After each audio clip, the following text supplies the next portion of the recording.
प्यारे माता पिता, भाइयों बहनों और मेरे प्यारे दोस्तों, आप सबों को पुनः प्रभु यीशु मसीह का अनुग्रह, प्रेम और शांति मिले। आज हम व्यक्तिगत उत्तरदायित्व पर मनन चिंतन करेंगे, जो आज के तीनों पाठों में उजागर होती है। ये जो व्यक्तिगत उत्तरदायित्व या पर्सनल रिस्पॉन्सिबिलिटी है, ये हमारे लिए कोई विकल्प नहीं है, लेकिन हमारे लिए यह संकल्प है, क्योंकि हर व्यक्ति अपने जीवन के लिए खुद उत्तरदायित्व होता है, क्योंकि हम अपने जीवन के लिए खुद निर्णय लेते हैं और जो भी प्रतिफल होता है उसको खुद भुगतना पड़ता है। ईश्वर ने हम सबों को सही और गलत का ज्ञान दिया है। उसने हम सबों को स्वतंत्रता प्रदान की ताकि हम अपने जीवन के लिए सही निर्णय ले सके। लेकिन इस स्वतंत्रता के साथ साथ उन्होंने उत्तरदायित्व भी दिया ताकि हम अपने बात, अपने व्यवहार, अपने जीवन, अपने काम, अपने सब कुछ के लिए उत्तरदायी बन सके। इसलिए हर व्यक्ति अपने जीवन में अधर्म या धर्म अर्थात ईश्वर को मानने या ईश्वर को छोड़ देने, भलाई का कार्य करने या बुराई का कार्य करने, जीवन में सफल होने के लिए या जीवन में असफलता प्राप्त करने के लिए जो निर्णय लेता है, उसी के आधार पे उसको प्रतिफल भी प्राप्त होता है। जो लोग हमारे साथ रहते हैं वे हमारा मार्गदर्शन करते हैं, हमें सुझाव देते हैं, हमारी जरूरतों के समय वे हमारा जरूरतों को पूरी करते हैं, ताकि हम जीवन में अच्छी चीजों का चुनाव करके हम सफल हो सके। मेरी माँ हमेशा एक बात कहती थी, बेटा जीवन तुम्हारा है, इसलिए तुम जानो और तुम्हारा काम जाने। प्यारे भाइयों बहनों, चलिए हम आज के अंजील पर मनन चिंतन करें। संत मत्ती के सुसमाचार अध्याय 21 वचन संख्या 28 से 32 तक लिया गया है, जिससे दो पुत्रों का दृष्टांत भी कहा जाता है, जिसमें पिताजी अपने दो बेटों को अपने दाखबारी में काम करने के लिए भेजता है या आदेश देता है।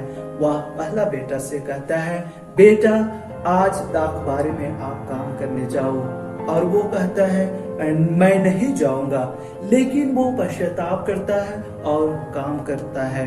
वह दूसरा बेटा से कहता है, बेटा आज तुम दाखबारी में काम करने जाओ, और वो कहता है जी हाँ पिताजी, लेकिन वो काम करने नहीं जाता है। ये दोनों बेटे को स्वतंत्रता प्राप्त थी, वे अपने लिए निर्णय कर सके कि उनको काम पे जाना है या नहीं जाना है। और इस तरह से प्रभु यीशु ख्रिस्त उन शास्त्रियों, फारिसी, महायाजकों और जनता के नेताओं से पूछते हैं कि किसने अपने पिता की इच्छा पूरी की, और उनका उत्तर था पहले वाले ने। तब यीशु उनसे कहते हैं, मैं तुमसे कह देता हूँ कि पापी और नाकेदार तुम लोगों से पहले स्वर्ग राज्य में प्रवेश करेंगे। और ये जो वाक्य था वो न सिर्फ शास्त्री, फारिसी, महायाजक और जनता के नेताओं के लिए, बल्कि हम सबों के लिए भी एक वेकअप कॉल है, क्योंकि हम सभी सोचते हैं कि हम अपने समाज के अगुवे हैं, हम अपने लोगों के अगुवे हैं, हम बहुत धर्मी हैं, हम जो कलीसिया का नियम है हर चीज को हम बारीकी से पूरा करते हैं, इसलिए हम स्वर्ग राज्य के अधिकारी हैं। लेकिन ईश्वर ऐसी सोचों को चुनौती देते हुए कहते हैं कि सिर्फ जनता का अगुवा होने से या धर्म गुरु होने से या मूसा के नियमों का पालन करने मात्र से स्वर्ग राज्य में प्रवेश करने का कोई गारंटी नहीं देता है, क्योंकि ये शास्त्री और फरीसी अपनी हठ धार्मिकता के कारण, अपने घमंड के कारण उन्होंने यूहन्ना बपतिस्ता जो धार्मिकता का उपदेश दिया उस पर विश्वास नहीं किया, उसको स्वीकार नहीं किया, उन्होंने पछतावा नहीं किया और ईश्वर में विश्वास भी नहीं किया। लेकिन इसके विपरीत जो पापी लोग थे, जो नाकेदार थे, वे लोग यूहन्ना बपतिस्ता के संदेश को सुने और पछतावा किया और वे स्वर्ग राज्य के अधिकारी बन गए। अर्थात स्वर्ग राज्य में प्रवेश पाने का सिर्फ दो ही गारंटी है। पहला, हम अपना पापमय जीवन को छोड़कर धार्मिकता और न्याय के पथ पे चलें। पहला 5 में प्रभु ईश्वर नबी एजेकियल के द्वारा इस्राएली जनता की 2 शिकायतों का उत्तर देते हैं। पहला है कि उनके पूर्वजों के पाप दोष गुनाहों के कारण उन्हें दंडित किया जा रहा है, उन्हें दंड मिल रहा है। और दूसरा, ईश्वर अन्याय करता है, उसकी दया उसके न्याय से कठोर है, इसलिए यह उचित नहीं है। और इसका उत्तर ईश्वर इस प्रकार देता है, मैं तुम लोगों को तुम्हारे पूर्वजों के पाप दोष गुनाहों के बदले दंड नहीं दे रहा हूं, लेकिन हर व्यक्ति अपने पाप के लिए स्वयं व्यक्तिगत रूप से जिम्मेदार है, क्योंकि ईश्वर ने हम सबों को स्वतंत्रता दिया है। इसलिए जब हम पाप करते हैं तो उसका जिम्मेदार भी हम ही होते हैं। इसलिए ईश्वर हमारे कार्यों के आधार पर ही हमारा न्याय करता है और उसी के आधार पे हमें दंडित या पुरस्कृत करता है, क्योंकि ईश्वर हमारे बीते जीवन को लेकर नहीं चलता है, वह हमेशा हमें दूसरा मौका देता है। और दूसरी बात है, अन्याय के विषय में ईश्वर कहता है कि मैं तुम्हारे साथ कोई अन्याय नहीं करता हूँ, लेकिन तुम मेरे साथ अन्याय करते हो। और वह इस्राएली प्रजा के सामने बहुत सारे प्रश्न रखते हैं और वो कहते हैं कि क्या तुम्हारे लिए मेरे प्यार को छोड़ करके देव मूर्तियों की पूजा करना उचित है? क्या तुम्हारे लिए जीवन के विषय में झूठी धारणा स्वीकार करना उचित था? यदि एक भला व्यक्ति अपनी धार्मिकता त्याग कर अधर्म करने लगता है, क्या यह उचित है? और यदि वह ऐसा करता है तो उसके जीवन के सारे भले कार्य को भुला करके उसे दंड दिया जाएगा, वह मर जाएगा। लेकिन यदि वह पश्चाताप करता है, ईश्वर की ओर लौट आता है, तो उसे जीवन मिलेगी।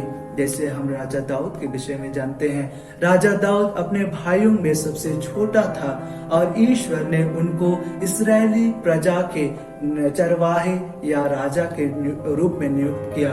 और एक राजा के रूप में उसका काम था अपनी प्रजा की रक्षा करना, अपने प्रजा की जो जरूरतें थी उनको पूरी करना। लेकिन एक दिन वह अपने टेरेस में टहल रहा था और अपने सैनिक उरिया की वाइफ को देखता है और उसमें गलत विचार उत्पन्न होते हैं और वह पाप करता है। और जब राजा दाऊद पाप करता है तो ईश्वर उसको दंड देता है और ऐसा दंड देता है कि राजा दाऊद के लिए स्वीकार करना मुश्किल हो जाता है। लेकिन राजा दाऊद ने पछतावा किया और ईश्वर ने उन्हें क्षमा प्रदान किया और वो पुनः राजा के रूप में अपना जनता का नेतृत्व किया। इसी प्रकार से यदि एक पापी मनुष्य पापमय जीवन छोड़कर धार्मिकता और न्याय के पथ पर चलता है तो क्या यह उचित नहीं है? और यदि वह ऐसा करता है तो उसके सारे बीते हुए काल के पाप को भुला दिया जाएगा और उसे नया जीवन मिलेगी, उसे क्षमा मिलेगी। जैसे हम रूत के विषय में सुनते हैं, जो एक मोआबाइट थी और वह मोआब के राजा के राजमहल में देव मूर्ति कैमुस की पूजा करती थी, उसके लिए खून का बलिदान चढ़ाती थी।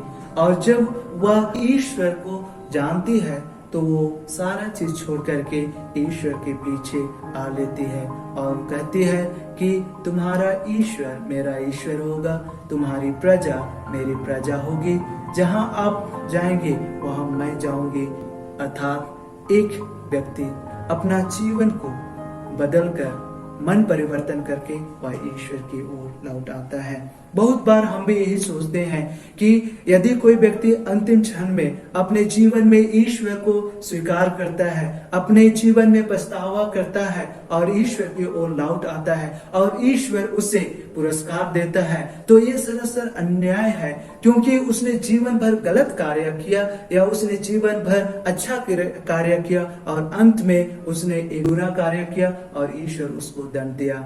हम सबों को याद रखना चाहिए कि इज्जत कमाने के लिए हमें सालों लग जाते हैं, लेकिन इज्जत गंवाने के लिए एक पल भी नहीं लगता है। जिस प्रकार घर बनाने के लिए सालों लग जाते हैं लेकिन घर तोड़ने के लिए समय नहीं लगता है। जिस प्रकार से परिवार बनाने में सालों लग जाते हैं, लेकिन परिवार को तोड़ने में समय नहीं लगता है, उसी प्रकार से हमारा जीवन है कि हम जीवन भर क्या किए क्या नहीं किए वो मतलब नहीं रखता है, लेकिन हमें अंतिम क्षण तक विश्वास में और विश्वस्त बने रहना है। और दूसरी बात है यीशु के वचन में विश्वास करना और उसके वचन के अनुसार कार्य करना, क्योंकि हमारे अच्छे अच्छे शब्द, हमारे बड़ी बड़ी बातें, हमारे मीठे मीठे वचन हमारे कार्य के विकल्प नहीं है, क्योंकि हमारा जो वचन है वो हमारा कार्य के द्वारा प्रदर्शित होना चाहिए, कार्य के द्वारा हमें दिखाना चाहिए। हमारी जो प्रतिज्ञा है वो हमारे कार्य का स्थान नहीं ले सकती है, अर्थात प्रभु प्रभु कहने से हमें प्रभु नहीं मिलेगा, लेकिन प्रभु के वचन में चलने से, उसके आधार पे कार्य करने से हमें प्रभु मिलेगा। इसलिए हर एक ख्रिस्तीय विश्वासी का एक कर्तव्य होना चाहिए कि हम सिर्फ संडे को प्रभु को नहीं खोजे, लेकिन बाकी दिनों में भी हम प्रभु को हाँ कहें। हम हर दिन ईश्वर को यस कहें और उसके अनुसार जीवन बिताए, अर्थात आज्ञा पालन और विनम्रता के साथ जीवन जिए। यीशु मसीह के मनोभाव को अपना मनोभाव बनाइए, अर्थात जिस प्रकार यीशु मसीह ने, जो ईश्वर था और ईश्वर के बराबरी करने का उसका अधिकार था, लेकिन उन्होंने दास या नौकर का रूप धारण किया तथा मनुष्यों के समान बन गए, ताकि वो अपने को दीनहीन बना सके और क्रूस के मरण तक वो आज्ञाकारी बने रहे।